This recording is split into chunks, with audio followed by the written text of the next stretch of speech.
The medical bay of the Stellaris outpost smelled like sanitized regret and broken optimism.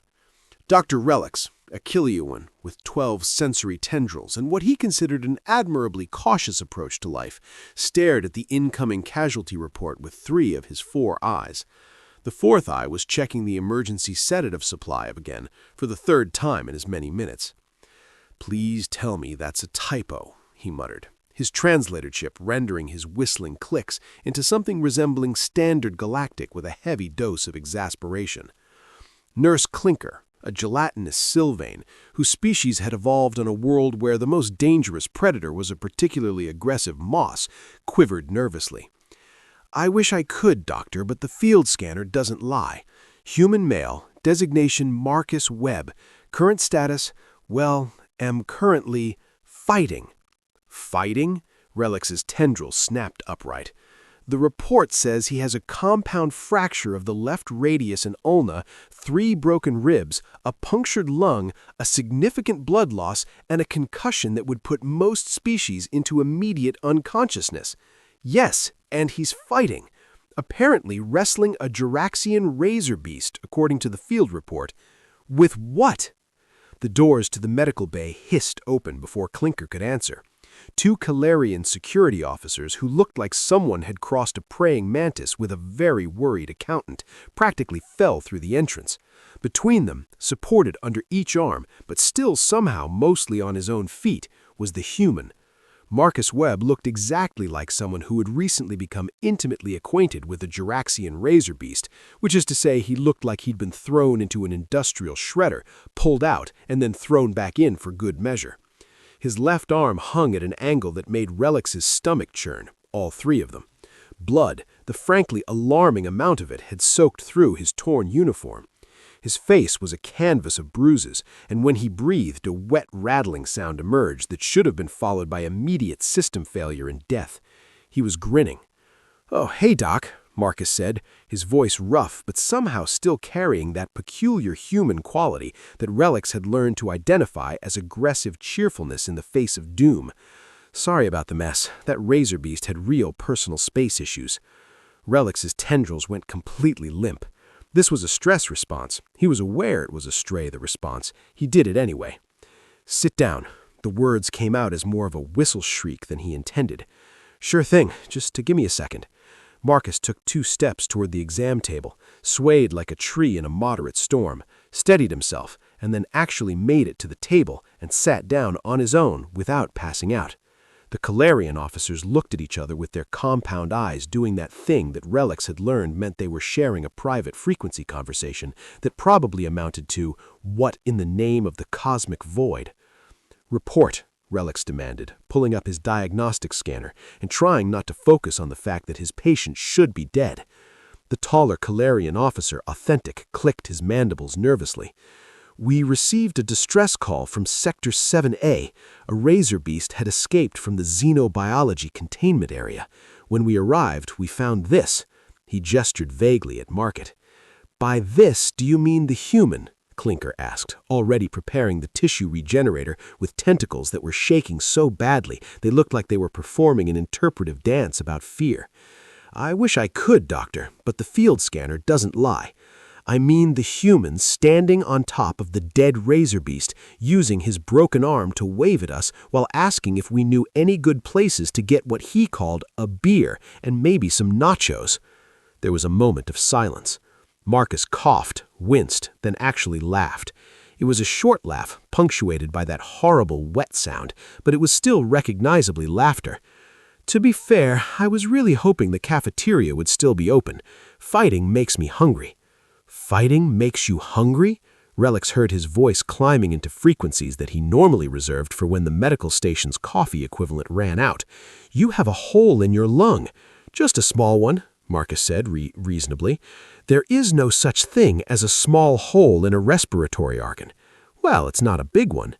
Relics took what humans called a deep breath, which was ironic considering the current situation, and activated his scanner. The holographic display blew to life, showing Marcus's internal systems in far too much detail. What Relics saw made him wish he'd chosen a different career, perhaps something safe and relaxing like diffusing antimatter bombs or negotiating with the Hive Collective. The damage was extensive, catastrophic even. The compound fracture had somehow not severed the major blood vessels, which was either a miracle or proof that human anatomy was designed by a sadist with very specific sense of humor. The broken ribs had punctured the left lung, which was currently operating at perhaps 40% capacity. The concussion showed clear signs of brain swelling. There were contusions, lacerations, and signs of internal bleeding. And yet, the human's heart, that ridiculous four-chambered engine that ran on spite and caffeine, was beating steadily.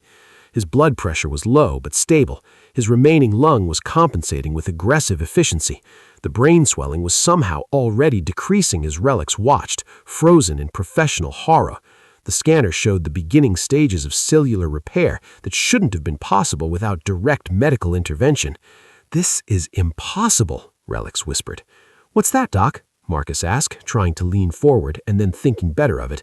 "Your species is impossible. You should be dead. You should have been dead approximately 37 minutes ago based on your injury timeline." "I've been told I'm pretty hard to kill," Marcus said, it like he was discussing the weather, mild weather, the kind of weather that didn't have holes in its respiratory system. Clinker had finished preparing the medical equipment and was now hovering nearby, her gelatinous form quivering in what Relics recognized as extreme anxiety. "Doctor, should we begin with the lung repair or the fracture stabilization?" "Both, simultaneously, and someone get me a full metabolic panel because I need to understand what kind of biological war crime is keeping this creature alive." "War crime is a bit harsh. We prefer evolutionary advantage."